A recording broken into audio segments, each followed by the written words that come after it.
Of these books that I want to talk about, right. you've worked Well, what with do we?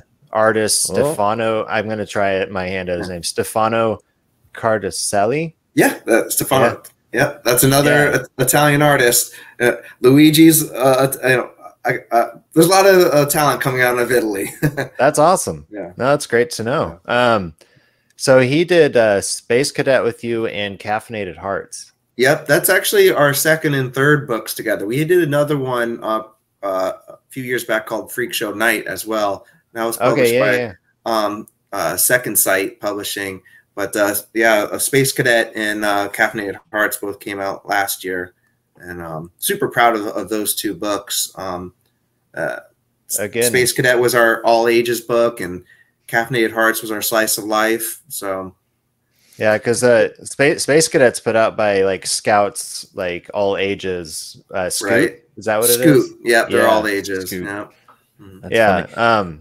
Yeah, Yeah, I love Space Cadet. Yeah, Thank you. I did too. That just makes me like sound like I wanted to jump in so I could be like, all right, guys. But I just want to say we're big fans of Scout Comics here. Okay, yeah, great. They put out a lot of really cool stuff, and there's something, their website that I check out like every Wednesday and just order either, you know, the digital versions or physical versions of whatever they put out, because yeah, I really enjoy a lot of the stuff that's come from that. I would love to talk about the Space Cadet and absolutely Caffeinated Heart. Yeah, I guess. Yeah. So I mean, I feel like we have to start with the Space Cadet just because of something that happens in the Caffeinated Heart that we'll talk about. But yeah. So where did this come from? This seems like it might just be somewhere from deep inside of Jonathan, or maybe is this like somebody else that you've heard this from? Where did this story come from? Well, I grew up here in the space, we call the Space Coast of Florida. We're very close to the Kennedy Space Center. I've been alive for all the shuttle launches, and the space program's been very near and dear to my heart growing up in this area.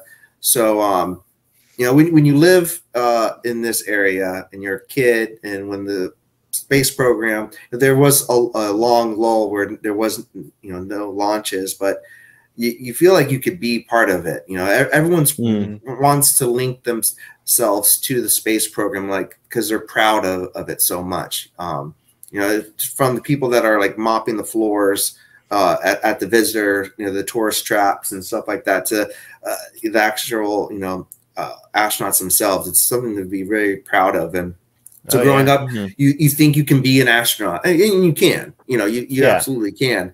It felt like an attainable thing when you go outside and you see the shuttle going off, on a regular basis. So I had the story in mind for a while, and when Freak Show Night, which I mentioned, was out in the stores, and we were getting good feedback from it, and the sales were good. Stefano asked me, let's do another book together? I'm like, oh, yeah, that'd be great. What do you have in mind? He goes, you want to do another zombie book? And I was like, yeah, we could do another zombie book, but how do you feel about doing this all ages story? And Stephano, who's been published by Heavy Metal Magazine, Bram Stoker award-winning artist, draws a lot of gory stuff, a lot of big guns. I wasn't sure what he'd think about it, but he was all about it. And I had learned how to work with Stephano through Freak Show Night, because I wrote that script before I knew I was going to hire him. And he needs large panels. I told myself, if I work with him again, I'm going to give him less panels per page, and that's a great way to do an all ages book. So I decided, let's make every page a splash page, one page splash. And that's what we did. So every single page is like you can tear out and frame on your wall. And it's great for, young readers that maybe they're still learning sequential storytelling. So, they just follow the dialogue. And I got to, kind of put the little, boys, kind of modeled after, my child like wonder of the space program and wanting to, reach for the stars one day. Yeah. It's a super cool book, and I'm really proud of that one. That's the cover there. Yep. Yeah, I can not praise this art high enough. I am a super big fan of very scratchy, very it's chaotic. Yeah, like, but it's like childlike though. And right. Like that, I think that's kind of one of the points of it. It just like it works out so well, and but again, it's just like you worked with them also with Caffeinated Hearts, and it's the same thing. This is just like a shot in the life of a barista at something that feels a little bit Jetsony, but like a cyberpunk. Like a cyberpunk, like Jetsons, and man, like the way that he's able to display the story that you wrote with these watercolors and just kind of these kind of chaotic lines, it very much just draws you in on just the aspect of like you're reading a story about a human who has like something to say. And so these, I love that page right there. Yeah, there's something to be said about like being able to use like watercolor, but also like solid lines in there, and just being able to have it. That's, I think, one of the hardest things. Like I'm the farthest thing from an artist, but I would imagine doing something that looks very fluid and very flowing has to be very hard. Especially, I don't know if he does, just does it physically and then scans it, or if it's digital or whatever.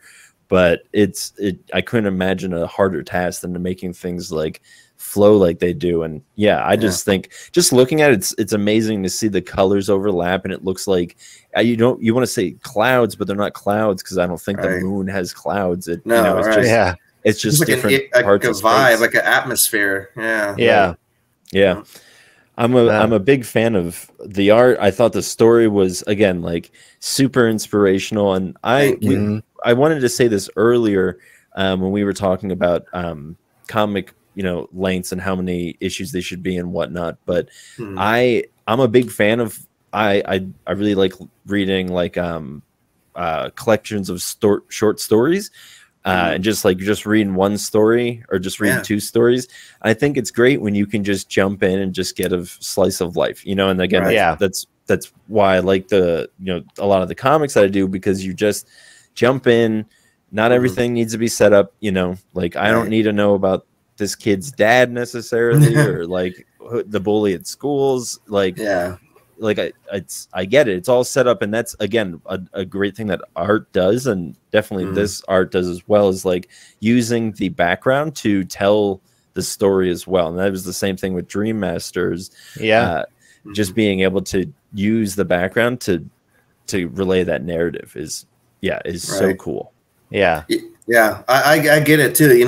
I think the longer the story is over multiple issues kind of scares people away from comic books, especially those that are not inundated into this form of lifestyle, or it's like they're familiar with Batman and Superman, Spider-Man, but they know that there's going to be an issue after that, and that there's 80 years of history before that, so they don't want to jump. They don't want to pick up, an issue and be like, oh, I don't know why he's, why is he in limbo right now and wearing a purple suit? Well, I thought Spider-Man was red and blue.